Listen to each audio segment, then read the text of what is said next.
So the struggle begins. He's being dragged down, trying to compel compliance. Strikes, open palm strikes to the face. There, see the hands open. It's not being punched. Try to compel compliance.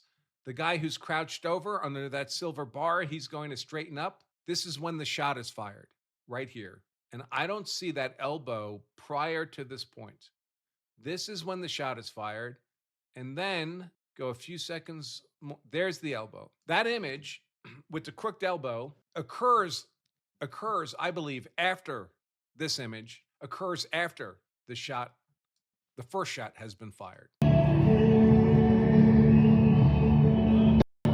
Oh, fuck! They killed him! You see the guy who's not all the way to the left, but he's kind of bent over there. He's right by that vertical silver bar in the windows. That guy, he straightens up here. And right then, and he's got a gun in his hand, right then is the first gunshot. And then there's a slight pause, and there's a flurry of shots after that. So that could have implications for what happens. I hear rumors that this cop's pulling away with that gun, holding it out to the right, away from the suspect as he is, because that may be the suspect's gun. This says, person shot in Minneapolis today by Border Patrol pulled the gun beforehand. The man also had 2 loaded magazines. This is a still frame from the video. I noticed this too. This is the suspect here, the lower body here, just below that letter N on the window. That's the suspect. And you can see his elbow is crooked as if he's reaching for his waistband. So that looks bad. A shot has already been fired at this point, I believe. Now, this account says you can see a gun sticking out of the back of the guy's jacket and an officer pulls it away. Can you see that in this image? Because I don't see that in this image. Her video is posted. Does anybody have a link? Okay, so this is the video. Let me see if I can zoom in. Okay, somebody shoved somebody. Neither one of those look like ice. There's a shove, and then it looks like the same person who shoved looks like they're deploying pepper spray at that tall dude's face. That tall dude may be the guy with the gun. Watch it again. We get the shove, pepper spray. Here's ice coming in now. The woman's back on the ground. It almost looks like the guy who got shot is with the woman who got shoved, doesn't it? He's got his arm around somebody there. Then the woman who gets shoved is to the left, and the woman who shoves her has got the light colored cap on to the right. Comes in, there's the shove. The tall man intervenes, gets sprayed in the face again, bends over to help the woman up. He's helping her up. She slips, falls again. He goes down on his hands and knees. Looks like he's still trying to help her up. Looks like he's being grabbed by the woman who pepper sprayed him. And now ice begins to come in. It looks like ice may have just been coming in to break up this fracas. But while everyone's wrestling, they're wrestling with the guy who gets shot. These are all ice here. The guy in the middle with the grayish colored jacket, I think he's the guy who's going to stand up, and then we'll hear the gunshot. Like he may have taken a gun off the victim here. He stands up, and I think that's when the gunshot is. And everyone jumps back, and the police draw their own guns and start shooting. And then the camera goes off frame. All right, I'll run through the whole thing now and see what we can make of it. Guy's going to stand up in the middle, and then we'll hear the shot, the first shot, right? DHS at 9:05 a.m. Central Time, as DHS law enforcement officers were conducting a targeted operation in Minneapolis against an illegal wanted for violent assault. An individual approached U.S. Border Patrol officers with a 9mm handgun, seen here. I'll have more information for you on the handgun. The officers attempted to disarm the suspect, but the armed suspect violently resisted. More details and the armed struggle are forthcoming. Fearing for his life and the lives and safety of fellow officers, an agent fired defensive shots. Medics on the scene immediately delivered medical aid, but he was pronounced dead at the scene. The suspect also had 2 magazines and no ID, so I don't see how they'd know he had a concealed carry permit. This looks like a situation where an individual wanted to do maximum damage and massacre law enforcement. About 200 rioters arrived at the scene, began to obstruct and assault law enforcement. Crowd control measures were deployed for the safety of the public and law enforcement. The situation is evolving and more information is forthcoming. This person says, this is serious. Why does this keep happening? Why does it keep happening? This account responds, well, this guy was told by our politicians that ICE and Border Patrol are the Gestapo. and are torturing innocent citizens. We're very fortunate that more people don't take the words of Democrat politicians more seriously. And this is something I've talked about before, stochastic terrorism. Stochastic terrorism. It's kind of a disordered terrorism with a certain end. I've talked about this before using the analogy of the pachinko game. You've ever played pachinko? It's like a vertical board with a glass front. There's a space.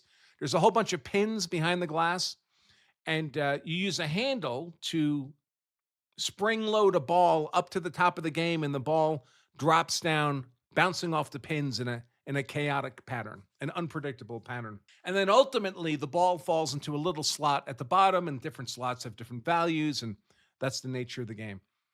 That's what stochastic terrorism is, right? So in pachinko, when you send that ball up to the top of the board and it starts falling down, you have no idea what pins it's going to hit on the way down. But you know for certain the ball's coming down. Ultimately, the ball is going to drop down to the bottom of the game. That's what stochastic terrorism is. You create a lot of chaos among a lot of people, and you don't know exactly which of them is going to use deadly force against whom. But you know someone will, because it becomes inevitable. So here's a definition. What is stochastic terrorism? It's when public figures use hostile or coded language, everyone's Hitler, right?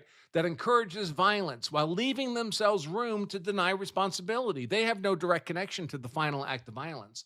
How it works: a speaker uses demonizing rhetoric, a listener feels validated and acts on it. The result is an unpredictable act of violence. The specific nature of the act of violence is unpredictable. The when, where, how, who, all of that. But the violence itself is not unpredictable. The violence is the purpose of the stochastic terrorism. The violence itself is perfectly predictable. So this is the gun at the scene, the shooter's gun. And I'm familiar with this gun. This is a SIG 320. Gosh, what do they call it? The AXG, I think. Yeah, AXG. The SIG 320 AXG Combat. You can see it has a threaded barrel, just like the suspect's gun. This image is from the SIG website, so it doesn't have the optional optic on it, which this guy has, which, by the way, is a SIG optic, a Romeo 2 optic, 9mm pistol, high capacity. This magazine might be the 20 or 21 round magazine, the way it's extending from the gun. This is not an inexpensive firearm. This gun, just the gun without the optic, sells for anywhere between $1,000 and $1,200 retail.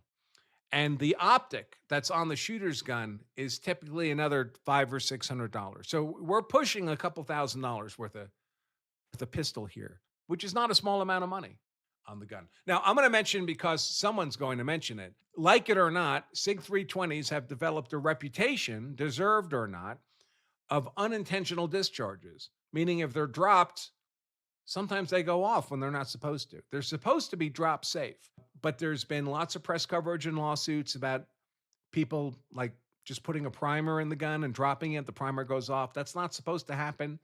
There's been lots of lawsuits where people say, I bumped the gun in the holster and it just went off and shot me in the leg, that kind of stuff. In this case, it's beginning to look, at least initially, as if one of the ICE guys perceived the gun on the suspect, this gun, and took it off his person and was turning away, walking away with the gun to secure it from the suspect. But what might have happened, remember, there's a whole bunch of officers involved. They're not all, Ethernet cable to each other's brains. They're all seeing different things. And one officer might have seen the gun and said the word gun. And that might have triggered that first shot by an officer. And then all the other officers begin shooting in response to that initial discharge. That does not make the shooting unlawful. It would be an awful, but lawful shooting. So what's required for the shooting to be lawful? The officers have to have a reasonable perception of an imminent threat of unlawful deadly force harm. That's it. If the answer to that is yes, this is a lawful shoot. They're struggling with this gun. If they perceive this guy as being non-compliant with arrest, fighting with officers, as reaching for a weapon, they will have reasonably perceived an imminent threat of unlawful deadly force harm, justifying their use of deadly defensive force. And their perception does not have to be correct. Their perception has to be reasonable. We're not required to make perfect decisions in self defense. Police, too. We're required to make reasonable decisions in self defense. If an officer heard a fellow officer shout gun, and officers are allowed to rely on the expertise of training on their fellow officers, they don't personally need to see the threat themselves. If another officer with whom they're working in that event shouts out that the triggering event has been observed by a fellow officer, that's enough for another officer to resort to the use of deadly defensive force. They're allowed to rely on their reasonable perceptions of the other officer's communications and conduct. Happens all the time because everyone knows the officers have different perspectives or seeing different things at any given time. Every officer does not personally need to see the threat. He has to have a reasonable belief that the threat is present. That can be based on a reliance of what other officers communicate to him. So if one officer shouts gun, all the other officers are going to be prepared to, and some of them will shoot, as appears to be what happened here. When you get in a physical brawl with a bunch of armed law enforcement officers and you have a gun on your person, you're running a serious risk of getting fatally shot in the course of that confrontation.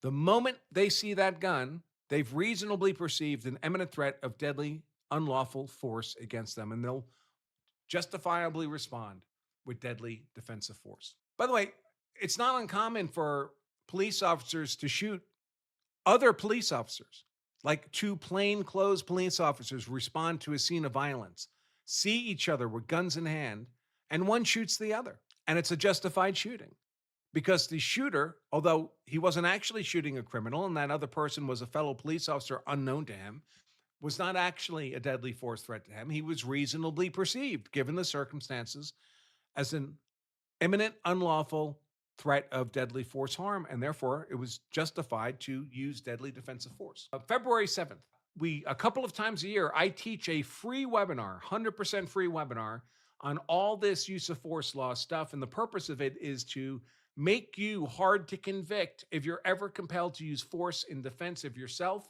your family, or your property. It's only about maybe 90 minutes long with the Q&A. And what you know now about use of force law is probably just enough to get you convicted. Most of what people think are the legal boundaries for the lawful use of force is incorrect. So in about 60 or 90 minutes on a single Saturday, you can learn everything you need to know to be hard to convict if you're ever compelled to defend yourself, your family, your property. And it doesn't cost a penny. The webinar is completely free. The catch, to the extent there is a catch, is we live stream the webinar. It's taught by me. And you have to register. We have a limited number of seats, and you have to be sent the password and stuff, the access code to join the webinar. So you do need to register. The registration is there on the screen, lawofselfdefense.com/hard to convict. And if you can't make it on that Saturday, if you have a conflict, I would urge you to register anyway, because we'll send the link for the playback version of the webinar to everybody. So you can watch it at your leisure afterwards. But that the playback version only goes out to the people we can contact, and we only know how to contact you if you registered for the webinar. So I would urge you to register. Again, it's free, doesn't cost anything. 90 minutes, learn how to be hard to convict if you're ever compelled to defend yourself, your family, your property. And the only thing you need to do is register, and then either join us on Saturday, or it takes about 24 hours to do the post-production. But within 24 hours, you'll be sent the link for the playback version. You'll get the link for the playback version if you were there live, too. Everyone will get it. Everyone who's registered will get it. And I should also mention that if you're watching this on YouTube, please hit that subscribe button. We're only 49 people away from 276,000 subscribers. That would be great to roll over that odometer today. And maybe most important, hit that thumbs up like button on YouTube. That's what tells the algorithm to share our content more broadly, and that's what really grows this channel.